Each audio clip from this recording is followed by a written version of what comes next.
Okay, it looks like I'm ready to go, Rose heard her mother say as she exited the hallway, standing in between the kitchen and the front room. She had changed into some more comfortable clothing, a set of loose-fitting pants with a somewhat tight-fitting white shirt, and had taken the liberty of pulling her long blonde hair back into a ponytail. Okay, are you ready to go, Rose? Her mother asked, looking towards her. Yeah, I'm all packed. So, Mr. King of Atlantis. Jax, right?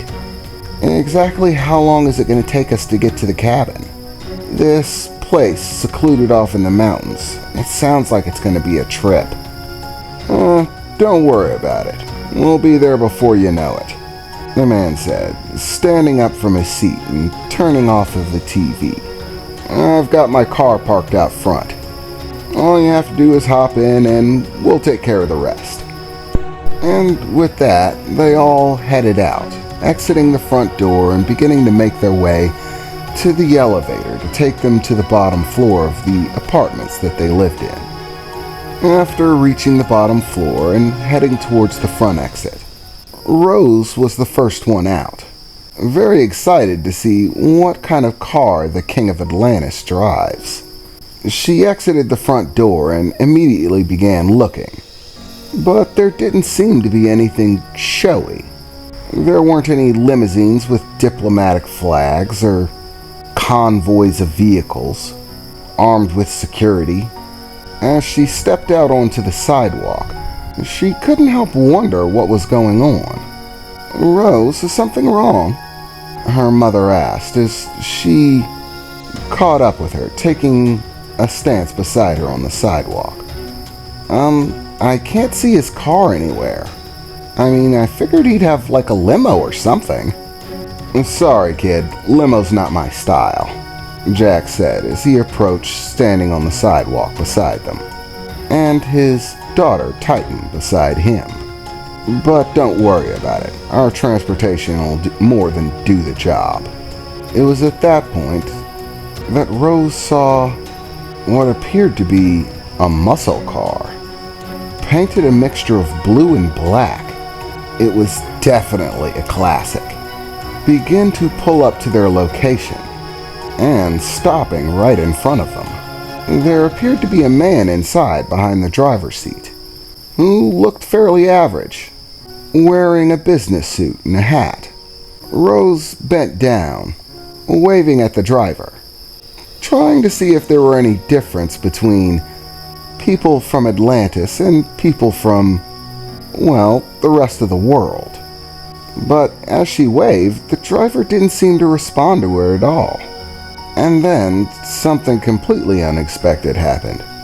The driver simply disappeared.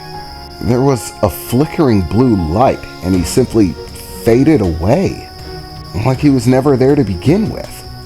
Whoa, what was that? Rose said. Did you just teleport that guy or something? No, Jax replied. The driver was holographic.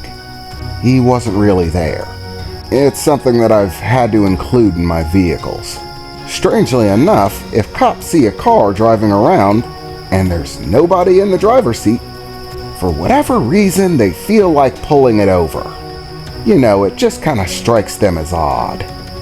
So I include holographic projectors in the designs for my vehicles, so that when I'm not in them, they don't get into trouble. Whoa, so your car just drives itself? No, I mean I could have a car that drives itself, but technically Titan was driving.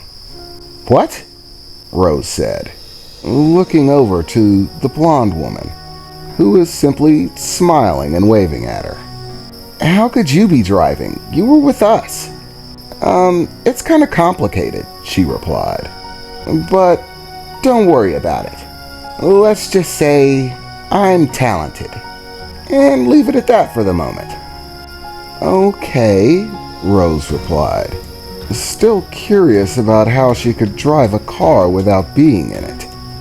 But today was a weird day.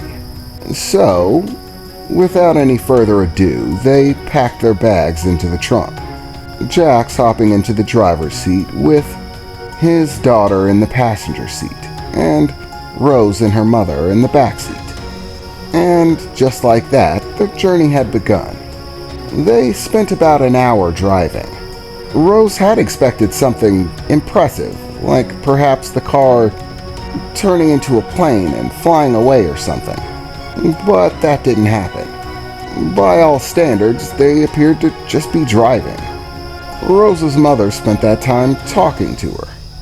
Basically girl talk. She began to regale her with stories of her first bloom, what it was like on her home when it happened to her, some of the traditions that they had around it, the celebration that would usually follow it. It was all very upbeat. Rose and her mother smiling and laughing in the back seat, beginning to talk over intimate things about development, occasionally telling a joke here or there. Rose actually joked about looking like a supermodel after the bloom was done, saying that she might be able to handle trading schools if she goes in looking like she just popped off of the cover of a magazine, which she thought was hilarious. But her mother actually assured her that that could happen. Her basic facial structure and features, and the way that she was going to develop, would remain the same according to her mother, only be accelerated. She would look further along in her development, more mature, in more ways than one. It was at that point that they finally reached the outskirts of the city, as they began to leave Bell City in the distance, and the traffic beginning to thin out. Eventually, for whatever reason, Jax took a turn off onto a dirt road that led out towards lots of farmland towards the outskirts of the city. Hey, what are you doing? Rose asked. I mean, I thought you were taking us to some mountain cabin. Shouldn't you be taking the highway? Or are we on a detour already? No, that's not it. I'm just trying to get somewhere where there aren't any other cars around. This dirt road stretches off to lots of farmland, so there are fewer people. Less cars, less traffic.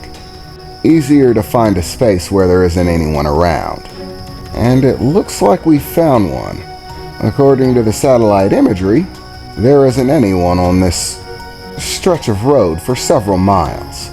So we're nice and alone now, he said as he drove down the road. Satellite images? Rose said. When were you looking at those? I mean, I don't see any monitors inside of your car. Kid, trust me, just don't worry about it. There's really no need to explain it. It would just take all day. Titan, has everything been set up? Yes, all preparations have been made.